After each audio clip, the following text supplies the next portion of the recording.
بسم الله الرحمن الرحيم الحمد لله الصلاة والسلام على رسول الله وعلى آله وصحبه أجمعين ومن تبعهم بإحسان إلى يوم الدين أما بعد ഇന്നത്തെ കാലത്ത് ഇസ്ലാമിനെ കുറിച്ച് പറയപ്പെടുന്ന ആളുകൾക്കിടയിൽ തെറ്റിദ്ധരിപ്പിക്കുന്ന ഒരു വിഷയം ആണ് ഇൻഷാ അല്ലാഹ് പറയണം എന്ന് ഉദ്ദേശിക്കുന്നത്. അതെന്താണെന്നാൽ അടിമ സമ്പ്രദായം, അടിമ വ്യവസ്ഥ, അടിമത്വം എന്നതുമായി ബന്ധപ്പെട്ടതാണ്. നമുക്കറിയാം, ഈ കാലഘട്ടത്തിൽ അടിമ സമ്പ്രദായം എന്ന് പറയുന്ന ഒന്ന് നിലവിലില്ല. എന്നാൽ ഒരു 100 വർഷം മുമ്പ്, അല്ലെങ്കിൽ ആ ഒരു 100 വർഷം കൂട്ടണ്ട, അതിനുശേഷം ഒരു 50-60 വർഷങ്ങൾക്ക് മുമ്പ് വരെ ലോകത്ത് നിലനിന്നിരുന്ന ഒരു സമ്പ്രദായമാണ് അടിമ സമ്പ്രദായം എന്ന് പറയുന്നത്. 1960കളിലും മറ്റുമൊക്കെയാണ് ഏകദേശം ഈ സമ്പ്രദായം ലോകത്ത് നിന്നും പേരിന് തുടച്ചു മാറ്റപ്പെട്ടിട്ടുള്ളത്. യഥാർത്ഥത്തിൽ അതിന്നും നിലനിൽക്കുന്നുണ്ട്. അതിൻ്റെ സ്വഭാവങ്ങളും അതിൻ്റെ രൂപങ്ങളും ഭാവങ്ങളും ഒന്നും മാറ്റം വരാതെ ഇന്നും രാഷ്ട്രങ്ങൾ നിലനിർത്തി പോരുന്നു. എന്നാൽ പേരിന് ഇത് നിർത്തലായിട്ട് ഏകദേശം 100 വർഷത്തിൽ താഴെ മാത്രമാണ് സമയമായിട്ടുള്ളൂ. ആ ഒരു കാര്യത്തിൻ്റെ പേരിൽ ഇസ്ലാമിനെ ഇന്നത്തെ കാലത്ത് ഒരുപാട് ആളുകൾ ആക്ഷേപിക്കുന്നത് നമുക്ക് കാണാൻ സാധിക്കും. അതുമായി ബന്ധപ്പെട്ട ചുരുങ്ങിയ ചില വാക്കുകൾ മാത്രമാണ് പറയുന്നത്. അല്ലാഹു സുബ്ഹാനഹു വ തആല അവൻ്റെ ദീൻ പരിപൂർണമായിട്ടാണ് നമുക്ക് നൽകിയത്. പരിപൂർണമാണ് റബ്ബിൻ്റെ ദീൻ. റബ്ബിൻ്റെ ദീൻ പരിപൂർണമാണ്. ഒരു കുറവും അതിനില്ല. അല്ലാഹു സുബ്ഹാനഹു വ തആല പറഞ്ഞു, അൽ യൗമ അക്മൽതു ലക്കും ദീനക്കും വഅത്മംതു അലൈക്കും നിഅമതി വറദീതു ലക്കുമുൽ ഇസ്ലാമ ദീന. ഇന്നേ ദിവസം ഞാൻ നിങ്ങൾക്ക് ദീൻ പൂർത്തിയാക്കി തന്നിരിക്കുന്നു. നിങ്ങളുടെ ദീൻ പൂർത്തിയാക്കി തന്നിരിക്കുന്നു. എൻ്റെ നിഅമത്ത് നിങ്ങൾക്ക് പൂർണ്ണമാക്കി തന്നിരിക്കുന്നു. ഇസ്ലാമിനെ ദീനായി തൃപ്തിപ്പെട്ട് തന്നിരിക്കുന്നു. ഒരു മനുഷ്യനെ സംബന്ധിച്ചിടത്തോളം അവൻ 2000 എങ്ങനെ ജീവിക്കണം, ഇനി 3000 ഉണ്ടെങ്കിൽ 3000 എങ്ങനെ ജീവിക്കണം, 1000 എങ്ങനെ ജീവിക്കണം, എല്ലാം റബ്ബ് സുബ്ഹാനഹു വ തആല പറഞ്ഞു കഴിഞ്ഞു. ഹിജ്റ 700കളുടെ ഉള്ളിൽ, അതായത് ഹിജ്റ 600കളിൽ ഹിജ്റല്ല, നമ്മളുടെ ഇന്ന് കണക്ക് കൂട്ടുന്ന 600കളിൽ അത് പറഞ്ഞു കഴിഞ്ഞു. 7-ാം നൂറ്റാണ്ടിൽ അത് പറഞ്ഞ് അവസാനിപ്പിച്ച് കഴിഞ്ഞു. അത് അവസാനിപ്പിച്ചിട്ട് 1400 വർഷങ്ങൾ കഴിഞ്ഞു. ഇന്നും അതിനൊരു മാറ്റം വരുത്തേണ്ട ആവശ്യം ഇല്ല എന്ന് മാത്രമല്ല, ആരൊക്കെ അതിന് മാറ്റങ്ങൾ വരുത്തി പല പുതിയതും സൃഷ്ടിക്കാൻ ശ്രമിച്ചിട്ടുണ്ടോ, പുതിയതുണ്ടാക്കാൻ ശ്രമിച്ചിട്ടുണ്ടോ, അതെല്ലാം പരാജയപ്പെടുകയാണ്. കാലത്തിനടിസ്ഥാനത്തിൽ കാലക്രമേണ അതെല്ലാം പരാജയമായിരുന്നു, ബാത്തിലായിരുന്നു, മണ്ടത്തരമായിരുന്നു എന്ന് ആളുകൾക്ക് കൂടുതൽ വ്യക്തമാവുകയാണ് ചെയ്തത്. ശരി, ഈ വിഷയം, അടിമ സമ്പ്രദായവുമായി ബന്ധപ്പെട്ട വിഷയം, ഇസ്ലാമിൻ്റെ ആവിർഭാവത്തോടെ അല്ലെങ്കിൽ റസൂൽ സല്ലല്ലാഹു അലൈഹി വസല്ലമ കൊണ്ടുവന്ന ഒരു സിസ്റ്റം അല്ല. ഒന്നാമതായി എന്താണ്, റസൂലുള്ളാഹി സ്വല്ലല്ലാഹു അലൈഹി വസല്ലമ ഈ കാലഘട്ടത്തിൽ, അതായത് ഇസ്ലാമിൻ്റെ ഈ കാലഘട്ടത്തിൽ റസൂൽ സല്ലല്ലാഹു അലൈഹി വസല്ലമിൻ്റെ ഉമ്മത്തിന് വേണ്ടി പുതിയതായി കൊണ്ടുവന്ന ഒരു സിസ്റ്റം അല്ല അടിമ സമ്പ്രദായം. മറിച്ച് മനുഷ്യർക്ക് മനുഷ്യൻ്റെ ചരിത്രം എന്നു മുതലാണോ അറിയാൻ സാധിച്ചിട്ടുള്ളത്, എന്നോ ഒരു കാലത്ത് മനുഷ്യനുണ്ടായിരുന്നു എന്ന് ചരിത്രം രേഖപ്പെടുത്തുന്ന കാലം മുതൽ ഉള്ള സമ്പ്രദായമാണെന്ത്, അടിമ സമ്പ്രദായം. റസൂൽ സല്ലല്ലാഹു അലൈഹി വസല്ലമിന് കാലങ്ങൾക്ക് മുമ്പ് ജീവിച്ചിരുന്ന മൂസ അലൈഹി സ്വലാമിൻ്റെ കാലഘട്ടം അടിമ സമ്പ്രദായമുണ്ട്. ക്രിസ്ത്യാനികൾക്കും ജൂതന്മാർക്കും എന്തുണ്ട്, അടിമ സമ്പ്രദായമുണ്ട്. ഈസാ അലൈഹി സ്വലാമിൻ്റെ കാലഘട്ടത്തിൽ അടിമ സമ്പ്രദായമുണ്ട്. എല്ലാവരും അംഗീകരിക്കുന്ന ഇബ്രാഹിം നബി അലൈഹി സ്വലാമിൻ്റെ കാലഘട്ടത്തിൽ അടിമ സമ്പ്രദായമുണ്ട്. ഇബ്രാഹിം അലൈഹി സ്വലാം അടിമ സ്ത്രീയെ വിവാഹം കഴിച്ചിട്ടുള്ള ആളാണ്. യാക്കൂബ് അലൈഹി സ്വലാം, ജേക്കബ് എന്നവർ വിളിക്കുന്ന യാക്കൂബ് അലൈഹി സ്വലാം അടിമ സ്ത്രീ ഉണ്ടായിട്ടുണ്ട്. അങ്ങനെ അടിമ സമ്പ്രദായം എന്നത് വർഷങ്ങൾക്ക് മുമ്പേ ഉള്ള ഒരു സമ്പ്രദായമാണ്. ശരി, ഇതാണ് ഒരു കാര്യം. ഇസ്ലാമിലെ അടിമ സമ്പ്രദായവും മറ്റു സമ്പ്രദായങ്ങളും, മറ്റുള്ളവരുടെ അടുക്കലുള്ള അടിമ സമ്പ്രദായങ്ങളും, ഇതാണ് രണ്ടാമത്തെ കാര്യം. ഒന്നാമത്തെ കാര്യം എന്താണ്? ഇസ്ലാം പുതിയതായി കൊണ്ടുവന്ന ഒരു സമ്പ്രദായമല്ലത്. റസൂൽ സല്ലല്ലാഹു അലൈഹി വസല്ലം പുതിയതായി കൊണ്ടുവന്ന ഒന്നതാണ്. രണ്ടാമത്തത്, സമ്പ്രദായം അടിമ സമ്പ്രദായമാണെങ്കിലും ഇസ്ലാം മുസ്ലിമീങ്ങളുടെ അടുക്കലുള്ള അടിമകളും കുഫാറുകളുടെ അടുക്കലുള്ള അടിമകളും അത് തമ്മിൽ വലിയ അന്തരമുണ്ട്. അജവും ഗജവും തമ്മിലുള്ള അന്തരമുണ്ട്. പേര് കേൾക്കുമ്പോൾ അജം ഗജം രണ്ടും ഒരേപോലെയാണ്. അതേപോലെ തന്നെയാണ് കുഫാറുകളുടെ അടുക്കലുള്ള അടിമ, മുസ്ലിങ്ങളുടെ അടുക്കലുള്ള അടിമ, രണ്ട് പേര് കേൾക്കുമ്പോൾ ഒരേപോലെ തന്നെയാണ്. പക്ഷെ അജം എന്ന് പറഞ്ഞാൽ ആടാണ്, ഗജം എന്ന് പറഞ്ഞാലോ ആനയാണ്. മനസ്സിലാവുണ്ടോ? അജം എന്ന് പറഞ്ഞാൽ ആടാണ്, ഗജം എന്ന് പറഞ്ഞാൽ ആനയാണ്. ഇതുപോലെയാണ് ഈ രണ്ടെണ്ണം. മുസ്ലിമീങ്ങളുടെ അടുക്കലുള്ള അടിമ എങ്ങനെയാണ്? ഇവിടെ അടുത്തൊരു അടിമ ഉണ്ടെങ്കിൽ അവൻ അടിമയാണെന്ന് ആരും തിരിച്ചറിയൂല. മനസ്സിലാവുണ്ടോ? അതൊരടിമയാണ് ഇരിക്കുന്നത് എന്ന് തിരിച്ചറിയൂല. ഇസ്ലാമിലെ അടിമ ബിലാൽ റളിയല്ലാഹു അൻഹു അടിമയായിരുന്നു. ആര്? ബിലാൽ റളിയല്ലാഹു അൻഹു. ആ ബിലാൽ റളിയല്ലാഹുവിനെ ആദരിക്കാത്ത ഒരു മുസ്ലിം ഉണ്ടോ? അവൻ മുസ്ലിം ആവോ? സെയ്ദ് റളിയല്ലാഹു അൻഹു അടിമയായിരുന്നു. ഒരുപാട് സ്വഹാബികൾ അടിമകളായിരുന്നു. ഏതെങ്കിലും ഒരു സ്വഹാബിക്ക് ഞാൻ അടിമയായിരുന്നല്ലോ എന്ന് പറഞ്ഞ് വിഷമിക്കേണ്ട ഒരു അവസ്ഥ ഉണ്ടായിട്ടുണ്ടോ? ചരിത്രത്തിൽ നമ്മൾ പഠിച്ചെടുത്ത് ആ സ്വഹാബി ഞാൻ അടിമയാണെന്ന് പറഞ്ഞിട്ട് വിഷമിച്ചിരിക്കുകയായിരുന്നു എന്ന് പറഞ്ഞൊരു സംഭവം നമ്മൾ കേട്ടിട്ടുണ്ടോ? കേട്ടിട്ടില്ല. തന്നെയുമല്ല, ഇസ്ലാമിലെ അടിമ നേതാവാണ്. ഇസ്ലാമിലെ അടിമ നേതാവായിട്ടുണ്ട്. നേതാവ് ആരുടെ നേതാവ്? റസൂൽ സല്ലല്ലാഹു അലൈഹി വസല്ലമ കഴിഞ്ഞാൽ ഈ ഉമ്മത്തിൽ ഏറ്റവും വലുതാരാ? ഈ ഉമ്മത്തിലെ മനുഷ്യന്മാരിൽ ഏറ്റവും വലുതാരാ? അബൂബക്കർ സിദ്ദീഖ് റളിയല്ലാഹു അൻഹു ആണ്. അബൂബക്കർ റളിയല്ലാഹു അൻഹും ഒരു യുദ്ധത്തിൽ നേതൃത്വം വഹിക്കുന്നത് ആരാണ്? അടിമയാണ്. അബൂബക്കർ റളിയല്ലാഹു അൻഹു എന്ന സ്വതന്ത്രൻ, അതും ഈ ഉമ്മത്തിലെ ഏറ്റവും വലിയ സ്വതന്ത്രൻ, അവരുടെ നേതൃത്വത്തിൽ ആരാണ് മുന്നിൽ നിന്ന് അവരെ നയിക്കുന്നത്? അടിമയാണ്. ഇസ്ലാമിൽ അടിമ എന്ന് പറഞ്ഞാൽ അതാണ്. ഇസ്ലാമിൽ അടിമ എന്ന പേര് മാത്രം അങ്ങനെ ഉണ്ടാവും. പിൽക്കാലത്ത് രാജാക്കന്മാരായിരുന്നു അടിമകൾ. ഇസ്ലാമിൽ അടിമ എന്നത് പിൽക്കാലത്ത് എന്തായിട്ടുണ്ട്? രാജാക്കന്മാരായിട്ടുണ്ട്. ആ രാജാക്കന്മാരാണവർ, പക്ഷെ അവർ അടിമകളാണ്. നമ്മളുടെ ബുദ്ധിക്കൊരിക്കലും ഒന്നും ആലോചിക്കാൻ പോലും പറ്റുന്നില്ല. അടിമ, രാജാവ്, രാജാവ്, അടിമ, ഇതെങ്ങനെ സംഭവം? അവരുടെ അടിമത്തം അവർ മറന്നുപോയി. അവർ അടിമകളായിരുന്നു എന്നുള്ളത് അവർ മറന്നുപോയി. കാരണം ഇസ്ലാം അവരെ ഇത് അടിമയാണ്, അതുകൊണ്ട് അവനെ മാറ്റി നിർത്തണം എന്ന് പറഞ്ഞിട്ടില്ല. മറിച്ച് നിങ്ങളുടെ സഹോദരന്മാരാണ് അവർ എന്നാണ് നമ്മളെ പഠിപ്പിച്ചത്. അടിമകൾ ആരാണ്? നിങ്ങളുടെ സഹോദരങ്ങളാണ്. നിങ്ങൾ ധരിക്കുന്നത് അവരെയും ധരിപ്പിക്കണം, നിങ്ങൾ കഴിക്കുന്നത് അവരെയും കഴിക്കണം. അനാവശ്യമായി അവരെ ഉപദ്രവിക്കാൻ പാടില്ല. ശക്തമായി അടിച്ചാൽ അതെന്താണ്? അവൻ അടിമയല്ലാതായി തീരാനുള്ള കാരണമാണ്. ശക്തമായൊന്ന് അടിച്ചാൽ അത് പറ്റൂല. അടിമകളെ തല്ലാതിരിക്കുക എന്നുള്ളത് ചിലപ്പോൾ അടിമ എന്ന സിസ്റ്റം പഠിച്ച ആളുകൾക്ക് ചിന്തിക്കാൻ പോലും കഴിയില്ല. ശരി, ഞാനീ പറഞ്ഞു തന്നുകൊണ്ടിരിക്കുന്നത് ഇസ്ലാമിൽ അടിമയാണ്. ഉമർ റളിയല്ലാഹു അൻഹു ഒരിക്കൽ ഒരു സ്വഹാബി അദ്ദേഹത്തിൻ്റെ അടുക്കലേക്ക് യാത്ര ചെയ്തു വന്നപ്പോൾ ചോദിച്ചു, ആരാണ് അവിടെ ഏൽപ്പിച്ചിട്ടുള്ളത്? അതായത് അവിടുത്തെ ഗവർണറാണ് വന്നിട്ടുള്ളത്. ആരെയാണ് നീ അവിടെ ഏൽപ്പിച്ചിട്ടുള്ളത് കാര്യങ്ങൾ നോക്കാൻ? ഇന്നയാളാണ്, അടിമയാണ്. ഗവർണറുടെ ജോലി ഏൽപ്പിച്ചത് ആരെ? അടിമയെ. ഒരു നാടിന്റെ ഗവർണർ, അതായത് നാടിന്റെ അവിടുത്തെ നേതാവ്, അവിടുത്തെ ഭരണാധികാരി ആര്? ഞാൻ ഏൽപ്പിച്ചു പോന്നുള്ള അടിമയെയാണ്. അയാൾ ഇന്ന സുഹൃത്തുക്കൾ അറിയുന്ന ആളാണ്, ഇന്ന അറിവുകളുള്ള ആളാണ്. അടിമയാണ്, പക്ഷെ ആളെന്താണ്? അറിവുള്ള ആളാണ്. ഇസ്ലാമിലെ അടിമ എങ്ങനെയാണ്? ഇനി കാഫിറുകളുടെ അടുക്കലുള്ള അടിമ എന്താണ്? അത് പല നിലക്കാണ്.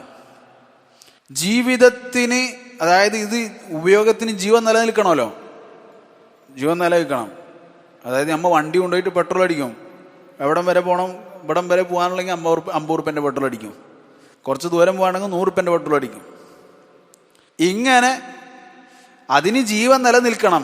ഒരു ജീവി, ഒരു സാധനമാണ്, ഒരു ജീവിയാണ്. അവരുടെ അടുക്കൽ അടിമ എന്ന് പറഞ്ഞാൽ എന്താണ്? ഒരു തരം ജീവിയാണ്, മനുഷ്യനല്ല. മനുഷ്യൻ എന്ന് പറയുന്ന ജീവിയല്ല. മനസ്സിലാവുന്നുണ്ടോ? മറിച്ചൊരു ജീവി, ഒരു പ്രത്യേകതരം ജീവി, പണിയെടുക്കുന്നൊരു ജീവി.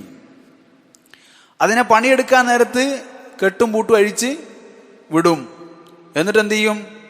ഈ ഉടമകളുടെ കയ്യിൽ വടിയുണ്ടാവും. ചിലപ്പോൾ നല്ലോണം പണിയെടുക്കാൻ വേണ്ടി തല്ലും, ചിലപ്പോൾ രസത്തിന് തല്ലും, ചാട്ടവാറുകൾ കൊണ്ട് അടിക്കും. മനസ്സിലാവുന്നുണ്ടോ? അടിച്ച് എന്താണോ പണിയുള്ളത് അത് എടുപ്പിക്കും. എന്നിട്ട് ഈ പറഞ്ഞതുപോലെ ചിലപ്പോൾ കെട്ടിയിട്ടുകൊണ്ട് തന്നെ വായ ഇങ്ങനെ ഏതെങ്കിലും ഇരുമ്പിൻ്റെ കമ്പികൾ കൊണ്ടോ മറ്റോ വായ തുറന്നിട്ട് അതിനുള്ളിലേക്ക് ഫുഡ് ഇങ്ങനെ ഒഴിച്ചു കൊടുക്കും. അങ്ങനെ ആയിരിക്കും. അതായത് ജീവൻ നിലനിൽക്കണം ഇതിൻ്റെ. കാരണം ഈ ജീവി ഉണ്ടെങ്കിലാണ് എന്ത് ചെയ്യുക? എൻ്റെ ഇവിടുത്തെ പണികൾ നടക്കുക. പെട്ടെന്ന് കുടിച്ചിട്ട് വരണം.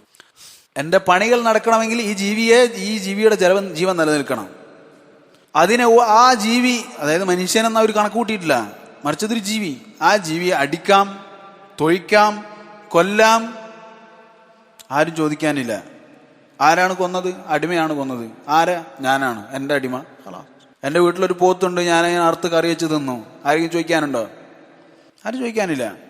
ഇത്രയേ ഉള്ളൂ. ഇതാണ് അവരുടെ അടുക്കലുള്ള അടിമ. പണ്ട് കുറേ ഫോട്ടോസും കാര്യങ്ങളൊക്കെ ഉണ്ടായിരുന്നു. അതായത് ബ്രിട്ടീഷുകാർ അടിമകളോടുള്ള ഒരു പെരുമാറ്റത്തിൻ്റെ ഒരു രൂപം. ഒരടിമ താഴത്തിങ്ങനെ സുജൂദ് ചെയ്യുന്ന പോലെ ഇരിക്കുന്നു. അതിൻ്റെ മുകളിലാണ് ഇയാൾ ഇരിക്കുന്നത്. താഴെ ഒരു കുട്ടി മലർന്നു കിടക്കുന്നുണ്ട്, അതിൻ്റെ മുകളിലാണ് കാല് വെച്ചിട്ടുള്ളത്. മനസ്സിലാവുന്നുണ്ടോ? ഇതാണ് അടിമ. ആരുടെ അടുക്കൽ? ബ്രിട്ടീഷുകാരനാകട്ടെ ഏതാളാകട്ടെ. നമ്മളുടെ നാട്ടിൽ അടിമ സമ്പ്രദായങ്ങളുണ്ടായിരുന്നു. നമ്മളുടെ നാട്ടിൽ അടിമ സമ്പ്രദായം എന്ന് പറഞ്ഞാൽ ശൂദ്രൻ എന്ന് പറഞ്ഞ കുടുംബവും ജീവിത അവർ മുഴുവൻ അടിമകളാണ്. അതിനെ അടിമ വാങ്ങി വിൽക്കുക എന്നുള്ളതല്ല. ഈ സമൂഹത്തിൽ ജീവിച്ചിരുന്ന ബ്രാഹ്മണനല്ലാത്ത ക്ഷത്രിയനോ അങ്ങനെ പലതുണ്ട്, അല്ലാഹു അലം. അതിൽ ശൂദ്രനാണ് ലാസ്റ്റുള്ളത്. ശൂദ്രനെന്ന ഈ വിഭാഗം എന്ന് പറയുന്നത് എന്താണ്? അത് അടിമകളാണ്. അവർ വേദം കേട്ടാൽ അവരുടെ ചവിട്ടിൽ ഈയം ഉരുക്കി ഒഴിക്കണം. കഥയല്ല, ഈയം ഉരുക്കി ഒഴിക്കണം, ഈയം ഉരുക്കി ഒഴിക്കും. അവരെ ചീത്ത പറഞ്ഞാൽ നാവ് പിഴുതെടുക്കണം, വായിൽ ഈയം ഉരുക്കി ഒഴിക്കണം. ഈയം എന്ന് പറഞ്ഞാൽ ഇരുമ്പിൻ്റെ വേറൊരു ലോഹം ഉരുക്കി ഒഴിക്കണം ചവിട്ടിൽ. ശിക്ഷ അതാണ്. നമുക്ക് ചിന്തിക്കാൻ കഴിയുന്നുണ്ടോ? അതുപോലെ മൃഗീയം എന്ന് പറഞ്ഞാൽ ശരിയാവില്ല. മറിച്ച് പൈശാചികമായ പെരുമാറ്റങ്ങളാണ് ആരോട്? അടിമകളോട് കുഫാറുകൾ കാണിച്ചിരുന്നത്. ഇസ്ലാമിലെ അടിമകൾ എന്ന് പറഞ്ഞാൽ അവരെ അടിമ എന്ന് വിളിക്കാൻ പറ്റൂല. ഈ നിലക്ക് അടിമ എന്ന് അവരെ വിളിക്കാൻ സാധിക്കുകയില്ല. മറിച്ച് അവർ എല്ലാ കാര്യത്തിലും സ്വതന്ത്രരെ പോലെ തന്നെയായിരുന്നു. പക്ഷേ ഒരു ഉടമസ്ഥന്റെ കീഴിലാണ്. ഒരു ഉടമസ്ഥന്റെ പേരിനൊരു ഉടമസ്ഥന്റെ കീഴിലാണ്. അദ്ദേഹത്തിന് ആവശ്യമായ സഹായങ്ങൾ, നിയമങ്ങളുണ്ട്. എന്തൊക്കെ കാര്യങ്ങളാണ് ഏൽപ്പിക്കാൻ പറ്റാന്ന്. അവന് കഴിയാത്തത് ഏൽപ്പിക്കരുത്. അങ്ങനെ എന്തെങ്കിലും ഭാരിച്ച കാര്യങ്ങൾ കൊടുത്തിട്ടുണ്ടെങ്കിൽ അവനെ സഹായിക്കണം. മനസ്സിലാവുന്നുണ്ടോ? ഇസ്ലാമിൽ അങ്ങനെയാണ് അടിമ. ഇസ്ലാമിൽ അടിമ എന്ന് പറഞ്ഞാൽ അങ്ങനെ ഒരു അടിമയെക്കുറിച്ച് അവർക്ക് ആലോചിക്കാൻ കഴിയുകയില്ല. കാരണം ഇതെങ്ങനെ ഇപ്പോൾ അടിമാവുക എന്നാണ് ആലോചിക്കുക. തയ്യും. അപ്പോൾ അടിമ എന്ന് പറയുന്നത് ഒന്ന് ഇസ്ലാം കൊണ്ടുവന്നതല്ല, രണ്ട് ഇസ്ലാമിലുണ്ടായിരുന്ന ഇസ്ലാമിൻ്റെ കീഴിൽ ജീവിച്ചിരുന്ന അടിമകൾ അവരും സ്വതന്ത്രരും തമ്മിൽ പ്രത്യേകിച്ച് വലിയ വ്യത്യാസമൊന്നും ഉണ്ടായിരുന്നില്ല. മറിച്ച് ഇസ്ലാം മൂന്നാമത്തെ കാര്യം ഇസ്ലാം അടിമയുടെ മാനസികമായ നില അത് വളർത്തിക്കൊണ്ടുവന്നു. ഒരു കാഫിറിന്റെ അടുക്കൽ എരുമയെപ്പോലെ, പോത്തിനെപ്പോലെ, കഴുതയെപ്പോലെ ഉണ്ടായിരുന്ന ഒരു അടിമ ഒരു മുസ്ലിമിന് അടുക്കൽ വരുമ്പോൾ എന്താണ് അവന്റെ അവസ്ഥ? അവൻ പുതിയൊരു ലോകത്തേക്കാണ് കടന്നത്. അതായത് മനുഷ്യന്മാരുടെ ഒരു ലോകത്തേക്ക്. അവന് യജമാനൻ ധരിക്കുന്ന വസ്ത്രം പോലുള്ള വസ്ത്രം ധരിക്കാം, യജമാനൻ തിന്നുന്ന ഭക്ഷണം കഴിക്കാം, കൈകളിൽ ചങ്ങലകളില്ല. ചങ്ങലറ്റിട്ടാണ് പണിയെടുക്കാൻ നടക്കുക. കാരണം ഓടിപ്പോയാലോ? ചങ്ങല അയച്ചിട്ടുള്ള പരിപാടിയില്ല. അങ്ങനെ ചങ്ങലകളില്ല, സ്ഥിരമായി കിട്ടിയിരുന്ന അടിയില്ല. മനസ്സിലാവുന്നുണ്ടോ? ബാക്കിയുള്ള മനുഷ്യരുമായി ഇടപഴകുന്നു, ദീനിയായ കാര്യങ്ങൾ പഠിക്കുന്നു, അറിയുന്നു, പഠിപ്പിക്കുന്നു, നേതൃത്വം വഹിക്കുന്നു. അവൻ മാനസികമായി മനുഷ്യനാവുന്നു. അടിമ എന്ന ജീവിയിൽ നിന്നും അവനെന്താകുന്നു? മനുഷ്യനാകുന്നു. മനസ്സിലാവുന്നുണ്ടോ? എന്നാൽ അവരുടെ അടുക്കലോ അവരൊരിക്കലും നീ മനുഷ്യനാണ് എന്ന ബോധം ഉണ്ടാകാൻ അനുവദിക്കുകയില്ല. നീ മനുഷ്യനാണ് എന്ന ബോധം നിനക്കൊരിക്കലും ഉണ്ടാവാൻ പാടില്ല. കാരണം അന്നോട് എന്താവും? പ്രശ്നങ്ങൾ ഉടലെടുക്കും. നീ ഇങ്ങനെ ജീവിക്കേണ്ടവനാണ്. നമുക്ക് പല വേദഗ്രന്ഥങ്ങളെയും കാണാം. ആ വേദഗ്രന്ഥങ്ങളുടെ പേര് ഞാൻ പറയുന്നില്ല. അതെന്താണ്? മേൽജാതിക്കാരനെ ആദരിക്കുന്നതിലൂടെ, അവന് വേണ്ടി പണിയെടുക്കുന്നതിലൂടെ നിനക്ക് നാളെ പുനർജന്മത്തിൽ മേൽജാതിക്കാരനായി ജനിക്കാം. മനസ്സിലാവുന്നുണ്ടോ? നീ മേൽജാതിക്കാരനെ ആദരിച്ചാൽ അടുത്ത ജന്മത്തിൽ നിനക്ക് മേൽജാതിക്കാരനായി ജനിക്കാം. ഇത് വിശ്വസിച്ച ഒരാൾ പിന്നെ അയാൾ അടിമല്ലാണ്ടാവോ? അയാളത് വിശ്വസിച്ചാൽ എന്താ വിചാരിക്കുക? എന്താ കുഴപ്പമില്ല, തൊഴിച്ചാലും കുഴപ്പമില്ല, അടിച്ചാലും കുഴപ്പമില്ല. എന്ത് അടുത്ത ജന്മത്തിൽ മൂപ്പര് എന്താണ് അവസ്ഥ നമുക്കറിയാം. പക്ഷെ അവരെ പറഞ്ഞ് വിശ്വസിപ്പിക്കുന്ന എന്താണ്? നിനക്കിനി ഒരു ജന്മമുണ്ട്. ഇനി നീ മേൽജാതിക്കാരനോട് മോശമായി പെരുമാറിയാലോ അടുത്ത ജന്മത്തിൽ നീ പട്ടിയായിട്ടോ പാമ്പായിട്ടോ ഒക്കെ ആയിരിക്കും ജനിക്കാം. അത് വേണോ? അതല്ല, അടുത്ത ജന്മത്തിൽ മേൽജാതിക്കാരനായി ജനിക്കണോ? സ്വാഭാവികമായി എന്താ ചിന്തിക്കുക? അടുത്ത ജന്മത്തിൽ മേൽജാതിക്കാരനായ അതല്ലേ സുഖം എന്ന് വിശ്വസിച്ചിട്ടാണ് ഈ പാവം നടക്കുന്നത്. അടുത്തുകൂടെ നടക്കാൻ പാടില്ല. ഇത്ര സെന്റിമീറ്റർ, ഇത്ര മീറ്റർ അടുത്തുകൂടെ നടക്കാൻ പാടില്ല കീഴ്ജാതിക്കാരൻ. ശരി, ഞാൻ പറഞ്ഞു വന്നത് അവർക്ക് സ്വന്തമായി തോന്നലുണ്ടാക്കുകയാണ്. ഞങ്ങൾ അടിമകളാണ്, ഞങ്ങൾ ഇങ്ങനെ ജീവിക്കേണ്ടവരാണ് എന്ന് അവർ എന്ത് ചെയ്യുന്നു? പഠിപ്പിച്ച് അവരുടെ മനസ്സിനെ സെറ്റാക്കുന്നു. എന്നാൽ ഇസ്ലാം നീ മനുഷ്യനാണ്, നീ ഉയരേണ്ടവനാണ് എന്ന് അവനെ പഠിപ്പിക്കും. ഇത് മറ്റൊരു വ്യത്യാസമാണ്. ഇനി കുഫാറുകളുടെ അടുക്കൽ അടിമ എന്ന് പറഞ്ഞാൽ, ഞാൻ പറഞ്ഞു നമ്മളുടെ നാട്ടിലുണ്ടായിരുന്ന സമ്പ്രദായം എന്ന് പറഞ്ഞാൽ ഒരു ജാതി മുഴുവനും അടിമകളാണ്. ഈ നാട്ടിലുണ്ടായിരുന്ന ഒരു ജാതി മുഴുവനും എന്താണ്? ശൂദ്രൻ എന്ന് പറയുന്ന എവിടെ വന്നാലും അവരെന്താണ്? ദാസ്യപ്പണി എടുക്കേണ്ടവരാണ്. അങ്ങനെ ഒരു സമ്പ്രദായം നമ്മുടെ നാട്ടിൽ. അതുപോലെ തന്നെ മറ്റുള്ള നാട്ടുകളിലും എവിടെയും ഒരുത്തൻ മേലെയുള്ള, അവന് മുകളിൽ കാസ്റ്റുള്ള ഏതെങ്കിലും ഒരാളോട് കയർത്ത് സംസാരിച്ചാൽ അവൻ പിന്നെ അന്ന് മുതൽ എന്താണ്? അടിമയാണ്, അടിമയായി പിടിക്കപ്പെട്ടു. അതുപോലെ തന്നെ ഒരാൾക്ക് കടം കൊടുക്കാനുണ്ട്, വീട്ടാൻ പറ്റിയില്ല. നീ കടം വീട്ടണ്ട, നീ എൻ്റെ അടിമയാണ്. അന്ന് മുതൽ എന്തായി? അയാൾ അടിമയായി. മനസ്സിലാവുന്നുണ്ടോ?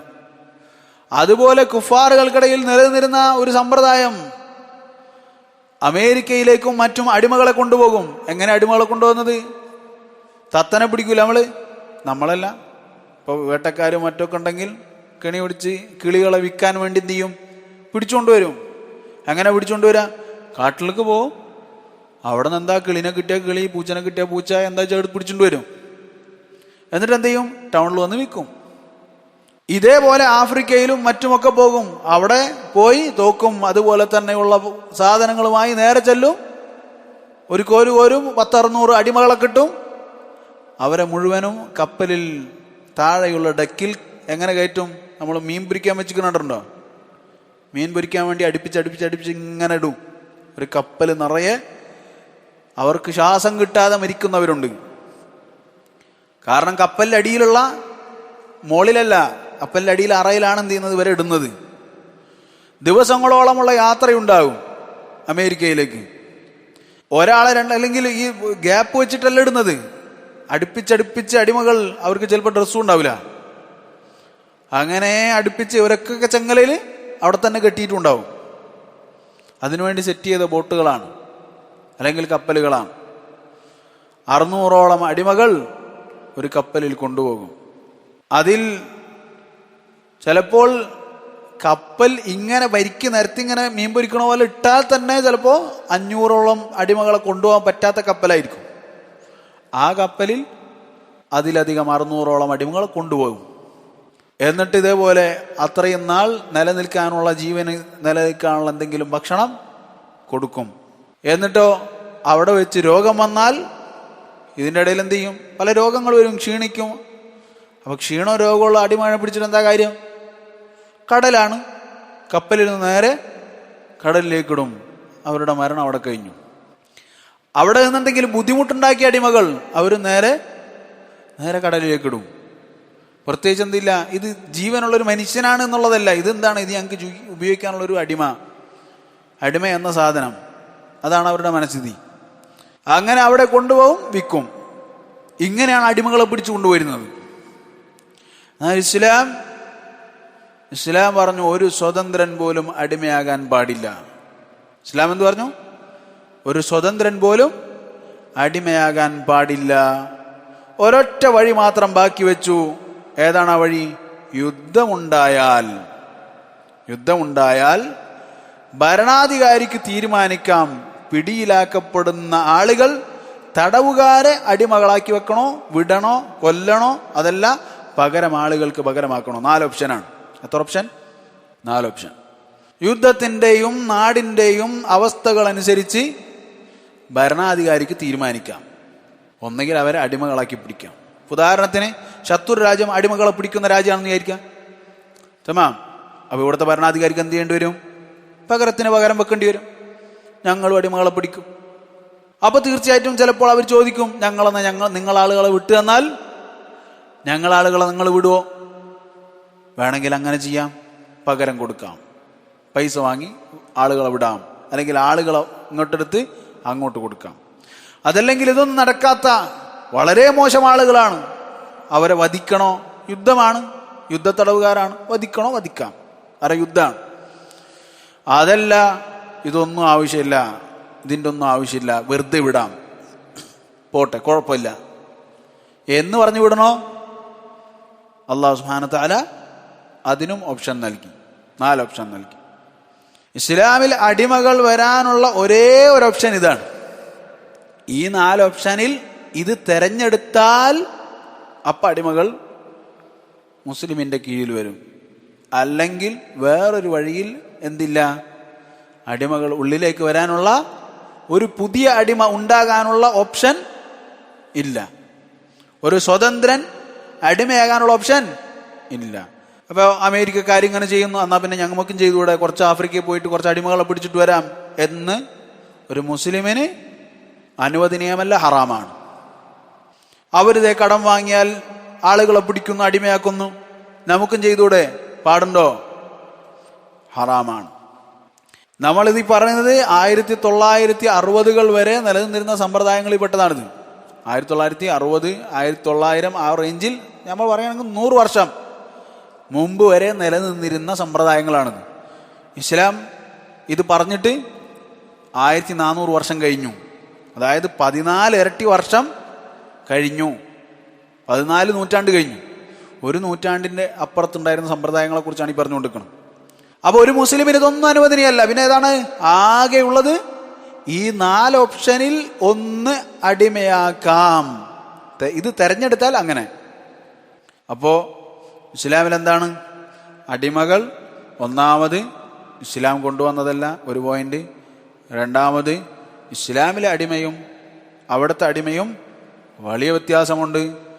3, ഇസ്ലാം അടിമകളുടെ നിലവാരം മാനുഷിക നിലവാരത്തിലേക്ക് ഉയർത്തി. 4, അടിമകൾ ഉണ്ടാവുക എന്നത് ഒരൊറ്റ വഴി മാത്രമാക്കി ഇസ്ലാം നിർത്തി. അതും ഓപ്ഷനലാണ്. വേണമെങ്കിൽ ഭരണാധികാരിക്ക് തിരഞ്ഞെടുക്കാം, അല്ലെങ്കിൽ വേണ്ട.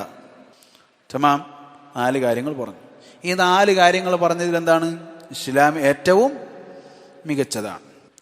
ഇനി വേറൊരാൾക്ക് വേണമെങ്കിൽ സംശയം തോന്നാം, അതെന്താ അതും കൂടെ അങ്ങോട്ട് ക്യാൻസലാക്കായിരുന്നില്ലേ?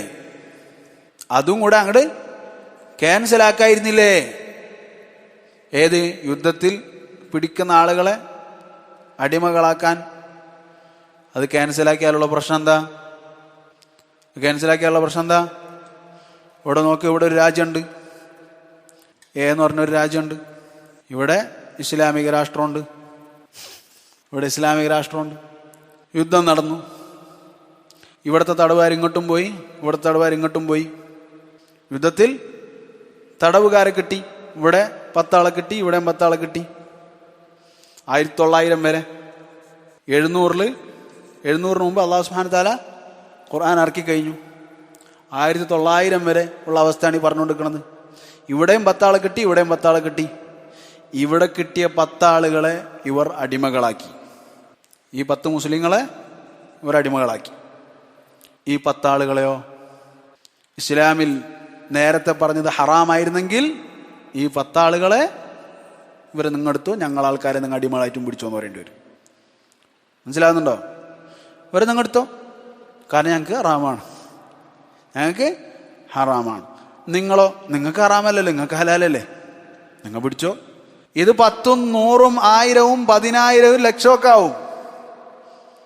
എങ്ങനെയാണെങ്കിൽ ഇതിങ്ങനെയാണെങ്കിൽ. കാരണം പേടിക്കണ്ട, അവരെടുത്ത് പോയാൽ അവരിങ്ങോട്ട് തന്നെ വിടും. മനസ്സിലാവുണ്ടോ? പിന്നെന്താവും, ഇവിടെ ചിലപ്പോൾ 10 ആളെ കൊടുക്കാൻ ആളില്ലാണ്ടാവും. കാരണം എല്ലാവരും ഇവിടെ അടിമയായിട്ടുണ്ടാവും. യുദ്ധം കഴിഞ്ഞാൽ ഇവരിലൊരു ഭാഗം മുഴുവൻ ഇവിടെ അടിമകളാണ്. ഇവിടെ പിടിച്ചോരോ ഇവർ തിരിച്ചും കൊടുക്കും എന്നായിരുന്നു സമ്പ്രദായമെങ്കിൽ ഇവിടെ പിന്നെ പിടിക്കാൻ ആളുണ്ടാവില്ല, എല്ലാവരും ഇപ്പുറത്തെ അടിമകളായി തീർന്നിട്ടുണ്ടാകും. ഏതുവരെ? 1900 വരെ അങ്ങനെയാണ്. ഇന്നിപ്പോൾ പല ട്രീറ്റുകളും കാര്യങ്ങളും ലോകം മുഴുവൻ എന്ത് ചെയ്തു, അംഗീകരിച്ചു. അങ്ങനെ പിടിക്കാൻ പാടില്ല, ഇങ്ങനെ പിടിക്കാൻ പാടില്ല. ശരി, 1900 വരെ ഇസ്ലാമിക രാഷ്ട്രത്തിന്റെ നിലനിൽപ്പിന് എന്താവശ്യമാണ്? അടിമ സമ്പ്രദായം ജായിസാണ്, വാജിബല്ല, ജായിസാണ് എന്നത് ആവശ്യമാണ്, അല്ലേ? മനസ്സിലാവുന്നുണ്ടോ? അനുവദനീയമാണ് എന്നത് ആവശ്യമാണ്. കാരണം ഞങ്ങൾക്ക് ജായിസല്ല, അതുകൊണ്ട് നിങ്ങൾക്ക് ജായിസല്ല എന്ന് പറഞ്ഞാൽ അവരംഗീകരിക്കോ? ഞങ്ങൾക്ക് അനുവദനീയല്ല, നിങ്ങൾക്കും അനുവദനീയല്ല എന്ന് പറഞ്ഞാൽ ക്രിസ്ത്യാനികൾ അംഗീകരിക്കോ? ജൂതന്മാർ അംഗീകരിക്കോ? വേറെ ഏതെങ്കിലും നാട്ടുകാർ അംഗീകരിക്കോ? ഇല്ല, അംഗീകരിക്കൂല. നിങ്ങൾക്ക് ജായിസില്ലെങ്കിൽ നമുക്ക് എന്താ, നമ്മ പിടിക്കും. 1900 വരെ. മനസ്സിലാവുണ്ടോ? അപ്പൊ ഖുർആൻ 700കളിൽ ഇറങ്ങിയ ഖുർആൻ അത് 1900 വരെ ഫലവത്താണ്. 1900 വരെ ഫലവത്താണ്. അപ്ലൈ ചെയ്യാൻ പറ്റിയതാണെന്ത്? ഖുർആൻ. 1900 കഴിഞ്ഞു. ഇപ്പൊ എത്രയായി? 2024 2024 എന്താണ്? അങ്ങനെ അടിമൊന്നാക്കാൻ പറ്റൂല, അങ്ങനെയാണ് ഇങ്ങനെയാണ് എന്നുള്ളതാണ് ഇപ്പോഴത്തെ തീരുമാനം.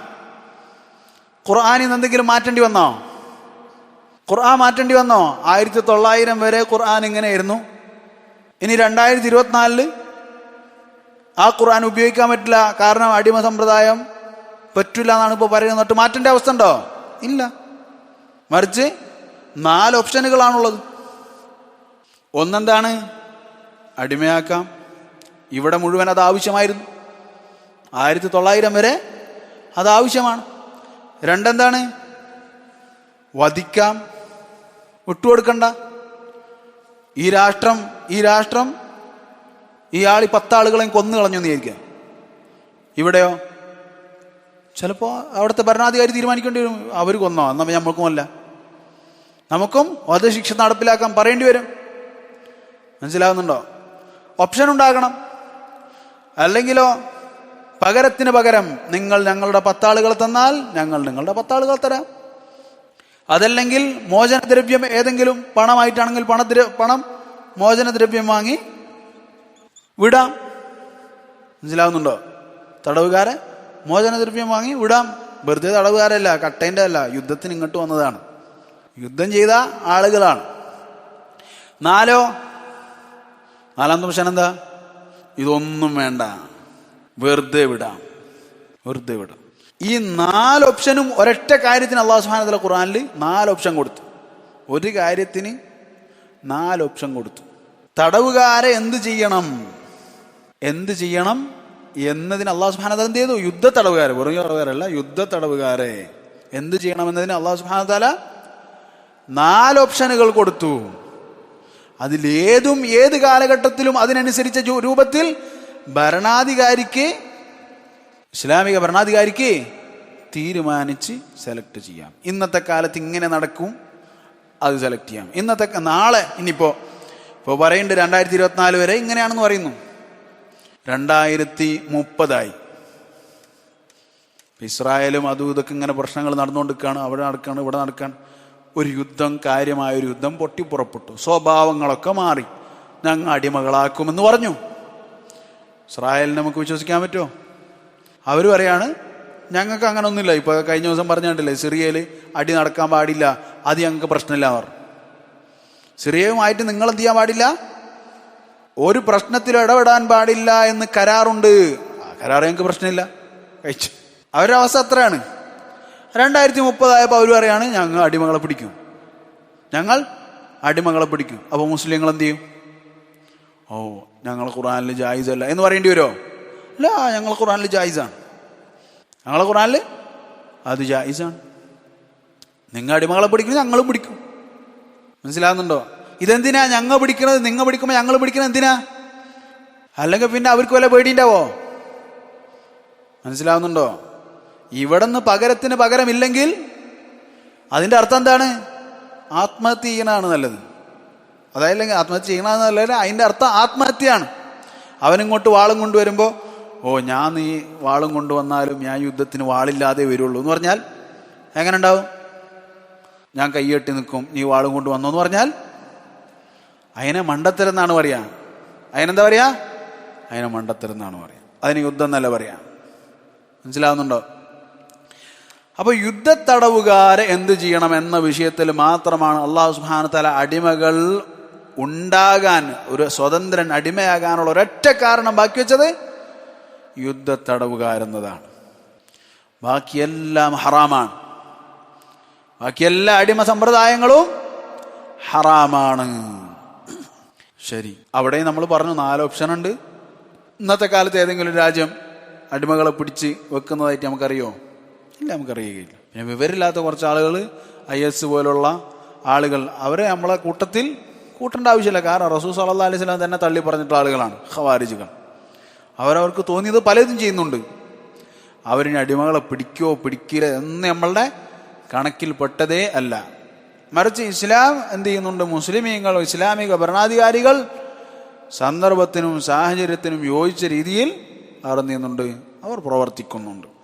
ശരി, അപ്പോൾ സഹോദരങ്ങളെ, അപ്പോൾ ഇസ്ലാമിൽ 5ാമത്തെ കാര്യം പറഞ്ഞത്, ഇസ്ലാമിൽ അടിമകൾ ഉണ്ടാവുക എന്നത് റെസ്ട്രിക്റ്റഡാണ്. തമാം. ഇനി അടുത്തത് എന്താണ്? ഇവിടേക്ക് വരാനുള്ള വഴി ഒരൊറ്റെണ്ണമാണ്. അടിമ അല്ലാതാകാനുള്ള വഴിയോ? ഇവിടേക്ക് വന്നത് ഒരൊറ്റ വഴി കൂടെയാണ്. ഇനി അടിമത്തത്തിൽ നിന്ന് പുറത്തു പോകാനുള്ള വഴിയോ? ഒരുപാടാണ്. മനസ്സിലാവുന്നുണ്ടോ? നമ്മളൊരു പാത്രം എടുത്തു, പാത്രത്തിന് ഒരു 10 ഓട്ട ഇട്ടു, അല്ലെങ്കിൽ ഒരു ഉരുണ്ട സാധനം എടുത്തു, അതിന് 10 ഓട്ട ഇട്ട്, അതിൽ ഓരോ ഓട്ടയിൽ കൂടെ വെള്ളം കയറ്റുന്നു, ബാക്കി 9 ഓട്ടയിൽ കൂടെ വെള്ളം പോകുന്നു. അതിലെന്തോരം വെള്ളം ഉണ്ടാവും? ഓരോ ഓട്ടയിൽ കൂടെ ഫുള്ള് പ്രഷറിൽ വെള്ളം കയറുന്നില്ല, അത് വേറെ കാര്യം. ഞാൻ നേരത്തെ പറഞ്ഞ 4 ഓപ്ഷൻ ഉണ്ട്. ഓരോ ഓട്ടയിൽ കൂടെ ഫുൾ പ്രഷറിൽ വെള്ളം അപ്പോഴും കയറുന്നില്ല, കുറേശ്ശെ വെള്ളം കയറുന്നു, ബാക്കി 9 ഓട്ടയിൽ കൂടെ അത് ചോർന്നും പോകുന്നു. എത്ര വെള്ളം ബാക്കി ഉണ്ടാവും? ഇസ്ലാമിൽ അടിമകളെ മോചിപ്പിക്കാനുള്ള വഴികൾ ഒരുപാടാണ്. അടിമ ആകാനുള്ള വഴി ഒറ്റൊന്നാണ്. ചില തിന്മകൾ ഒരു മനുഷ്യൻ ചെയ്താൽ, അവനെന്ത് ചെയ്യണം? അടിമകളെ മോചിപ്പിക്കണം.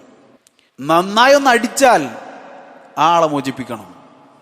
അതുപോലെ തന്നെ സകാത്തിന്റെ ഒരു വിഹിതം അടിമകളെ മോചിപ്പിക്കാനാണ്.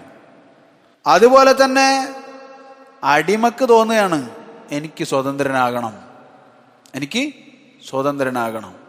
അയാൾക്ക് യജമാനനോട് പറയാം, എന്ത്? എനിക്ക് സ്വതന്ത്രനാകണം. എന്നാൽ അപ്പം തന്നെ പൈസ വേണം എന്ന് ചോദിക്കാൻ പറ്റൂല. മറിച്ച് പണിയെടുത്ത് എന്ത് ചെയ്താൽ മതി? ആ പൈസ കൊണ്ട് കടം വീട്ടിയാൽ മതി. പുറത്ത് പണിയെടുക്കാൻ പോയി പൈസ കൊണ്ടുപോയി വീട്ടിയാൽ എന്ത് ചെയ്യും? അയാൾ സ്വതന്ത്രനാണ്. ആ പൈസയിൽ യജമാനൻ സഹായിക്കുകയും വേണം. ഇത്രയാണ്, എന്നാലും നീ ഇത്ര തന്നാ മതി. യജമാനൻ അങ്ങോട്ട് ഹെൽപ്പ് ചെയ്യുകയും വേണം. അതുപോലെ തന്നെ ഉമ്മയുമായി അടിമ സ്ത്രീയുമായി യജമാനൻ ബന്ധപ്പെട്ടുണ്ടാകുന്ന കുട്ടി കാര്യങ്ങൾ, ആ രൂപത്തിലൊക്കെ എന്താണ്? അടിമമോചനം ഇസ്ലാമിൽ സാധ്യമാണ്. ഇങ്ങോട്ട് വരുന്നത് ഒരു വഴി തന്നെ മുഴുവനായില്ല, അങ്ങോട്ട് പോകുന്നത് പല വഴികളിലൂടെയാണ്. അതും ഒരുപാട് പുണ്യമാണ് അടിമകളെ മോചിപ്പിക്കുക എന്നുള്ളത്. അടിമകളെ മോചിപ്പിക്കുക എന്താണ്? പുണ്യമാണ്. ഇസ്ലാമിൽ എന്താണത്? പുണ്യമാണ്. അപ്പോൾ ഇസ്ലാമും മറ്റൊരു മതങ്ങളും തമ്മിലുള്ള മതങ്ങളും ഏത് നിലപാടാകട്ടെ, അതിന് ഏത് വാദികളാകട്ടെ, അവരൊക്കെ കൊണ്ടുവരുന്ന സംഭവമാണ് എന്ത്? അടിമ സമ്പ്രദായം. ഈ ഫിലോസഫിക്കാരും എല്ലാവരും അവരുടെ അടുക്കൽ എന്തുണ്ടായിരുന്നു? അടിമകളുണ്ടായിരുന്നു. അവരും ഇസ്ലാമും തമ്മിലുള്ള വ്യത്യാസം എന്താണ്? ഇസ്ലാമിൽ അടിമകളാവുക എന്നത് ഒരു വഴി, അതിൽ 4 ഓപ്ഷനിൽ ഒന്നിലൂടെയാണ്. അത് പോവുക എന്നതോ? പോവുക എന്നത് ഒരുപാട് വഴികളിലൂടെയാണ്. അപ്പൊ ഇസ്ലാം ആ ഒരു വഴി അടക്കാതിരുന്നത് എന്തേ? അതാണ് നേരത്തെ പറഞ്ഞത്. ആ വഴി അടക്കാതിരുന്നത് ഇതുകൊണ്ടാണ്. കള്ളുകൂടിയെ ഹറാമാക്കിയതുപോലെ അടിമ സമ്പ്രദായത്തെ ഇരിക്കാൻ പറ്റുമോ? കള്ളുകൂടിയെ ഹറാമാക്കി. കള്ളുകൂടി ആരുമായി ബന്ധപ്പെട്ടതാണ്? കുടിക്കുന്നവനുമായി മാത്രം ബന്ധപ്പെട്ടതാണ്. കള്ളുകൂടി ആരുമായിട്ട് ബന്ധപ്പെട്ടതാണ്? ഞാൻ കുടിക്കുന്നു അല്ലെങ്കിൽ കുടിക്കുന്നില്ല, അതെൻ്റെ വിഷയമാണ്. മനസ്സിലാവുന്നുണ്ടോ? ഒരാൾ കുടിക്കുന്നില്ല കള്ള്, അതിൻ്റെ പേരിൽ ഒരു കാഫിറിന്റെ രാജ്യത്തിന് എന്തെങ്കിലും നേട്ടം ഉണ്ടാവോ? പ്രത്യേകിച്ച് നേട്ടമൊന്നും ഉണ്ടാവില്ല. എന്നാൽ അവിടെ യുദ്ധത്തിന് പോയാൽ അവിടെ അടിമകളെ പിടിക്കൂല എന്നുണ്ടെങ്കിൽ ഈ രാഷ്ട്രത്തിന് ഉണ്ടാവും, അങ്ങോട്ട് പോകാനുള്ള ടെൻഡൻസി കൂടുതലായിരിക്കും. പ്രത്യേകിച്ച് നമ്മൾക്ക് മനസ്സിലാകാൻ വേണ്ടി പറയണം 1900 മുമ്പ് വരെ ഇസ്ലാം ഈ 1900 വരെ സാലിഹാണ്. 1900 മുതൽ 2024 വരെയും സാലിഹാണ്, ഓക്കെയാണ്. ഇനി 2024 തൊട്ട് ലോകാവസാനം വരെ സാലിഹാണ്, അപ്ലൈ ചെയ്യാവുന്നതാണ്. മനസ്സിലാകുന്നുണ്ടോ? ശരി. അപ്പോൾ അതങ്ങനെ ജായിസായി ആ വഴി അവിടെ തുറന്നിട്ടത് ഇതിനു വേണ്ടിയിട്ടാണ്. അത് ബുദ്ധിയുള്ളവർക്ക് മനസ്സിലാവും, ബാക്കിയുള്ളവർക്ക് നമുക്ക് എന്ത് ചെയ്യാൻ പറ്റും?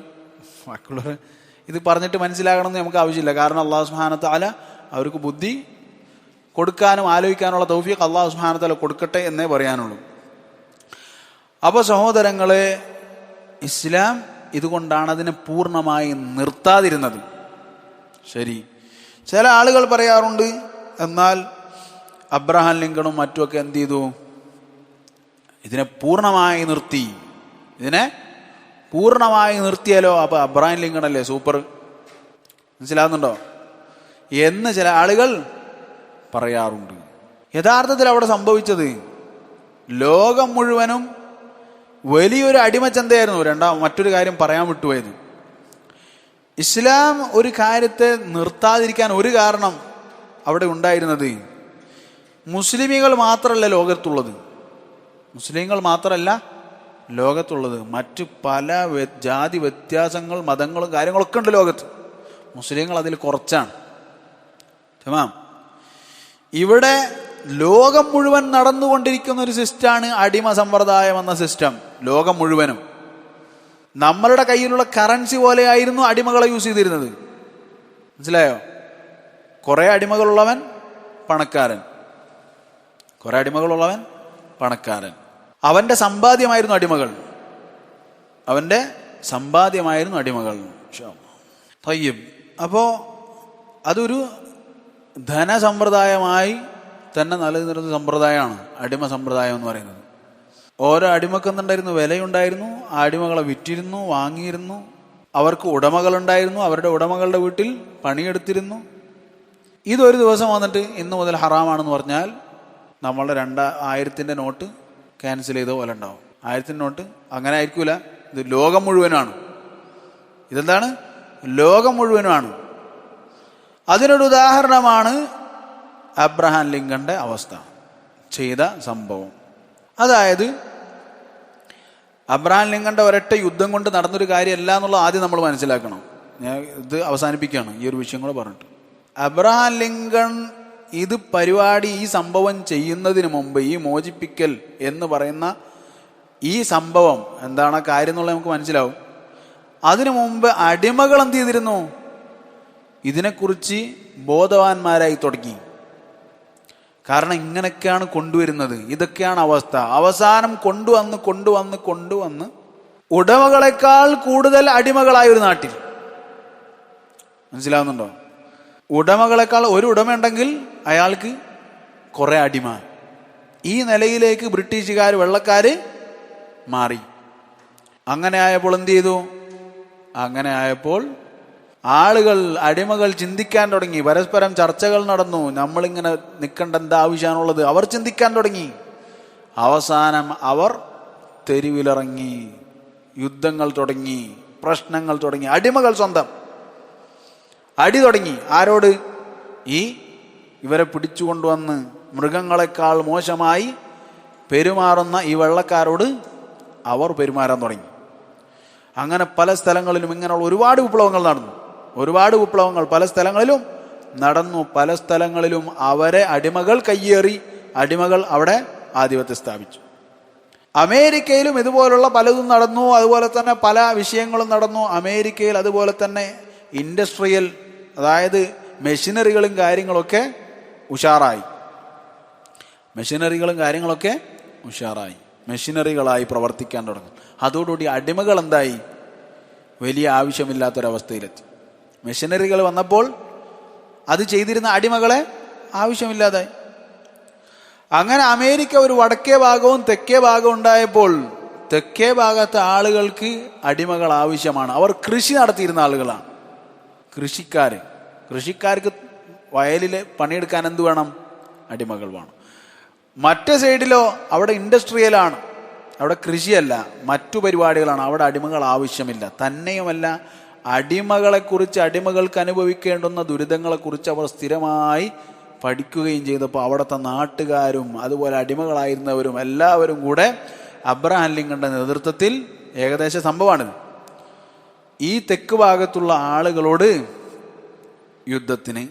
യുദ്ധം ആരംഭിച്ചു. വളരെ ചുരുങ്ങിയ രൂപത്തിൽ പറയുകയാണെങ്കിൽ യുദ്ധം ആരംഭിച്ചു. ഈ യുദ്ധത്തിൽ ഉണ്ടായത് എന്താണെന്നറിയോ? ഈ യുദ്ധത്തിൽ കൊല്ലപ്പെട്ടവരുടെ എണ്ണം 10,000-ഓ 50,000-ഓ ഒന്നുമല്ല. ഈ യുദ്ധത്തിൽ കൊല്ലപ്പെട്ടവരുടെ എണ്ണം ഏകദേശം 6.5 ലക്ഷത്തോളം ആളുകളാണ്.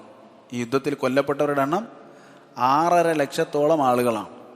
2ാം ലോക മഹായുദ്ധത്തിൽ കൊല്ലപ്പെട്ടത് 4.5 ലക്ഷം, 5 ലക്ഷത്തിന് താഴെയാണ്. 5 ലക്ഷത്തിന് താഴെ ആളുകളാണ് കൊല്ലപ്പെട്ടത് 2ാം ലോകമായത്. അതാണ് വലിയൊരു യുദ്ധം.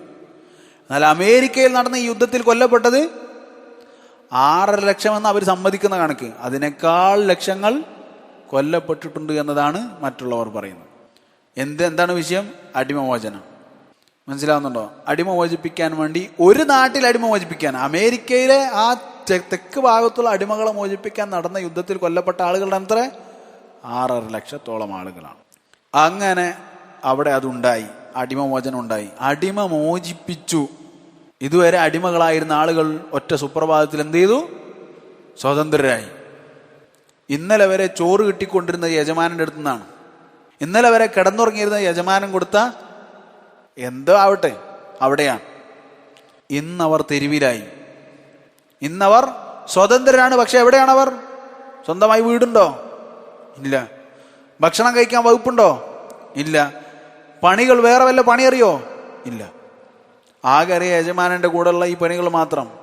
അത് പുറത്തു കൊണ്ടു നടന്നാൽ നടക്കില്ല. അടിമകൾ പട്ടിണിയായി.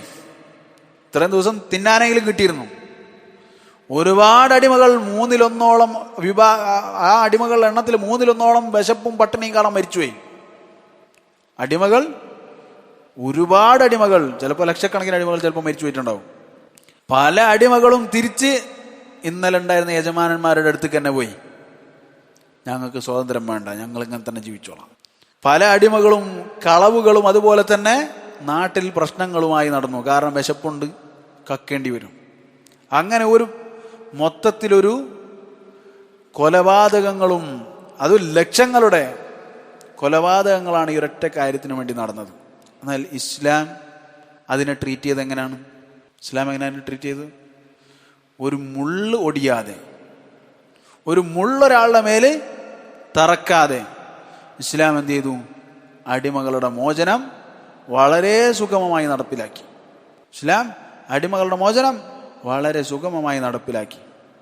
എന്നിട്ടോ അത് അവരെ വളർത്തിക്കൊണ്ടുവന്നു. മനുഷ്യ സമൂഹത്തിൽ എങ്ങനെ ജീവിക്കണം, മറ്റുള്ള ജോലികൾ എങ്ങനെ എടുക്കണം, സ്വതന്ത്രന്മാരുടെ മാനസിക സ്ഥിതി എന്താണ് എന്ന നിലയിലേക്ക് അവരെ ചിന്താപരമായും മറ്റുമെല്ലാം വളർത്തിക്കൊണ്ടുവന്നു. അവർ തന്നെ ഞങ്ങൾ സ്വതന്ത്രരാകേണ്ടതുണ്ട് എന്ന ആവശ്യം തിരിച്ചറിഞ്ഞ് അവർ സ്വതന്ത്രരായി. അവർ ഇസ്ലാമിലെ നേതാക്കന്മാരായി, ഇസ്ലാമിൻ്റെ മുസ്ലിമീങ്ങളുടെ നേതാക്കന്മാരായി അവർ. എന്നാൽ മറ്റുള്ള അടിമകളോ, അവർ പട്ടിണി കാരണം മരിച്ചുപോയവരുണ്ട്, ആ നേതാക്കന്മാരുടെ അടുത്തേക്ക് തന്നെ തിരിച്ചുപോയവരുണ്ട്, കളവുകളും മറ്റുമായി ആളുകൾക്ക് ശല്യമായി മാറിയവരുണ്ട്, ലക്ഷങ്ങൾ കൊല്ലപ്പെട്ടു. മനസ്സിലാവുന്നുണ്ടോ?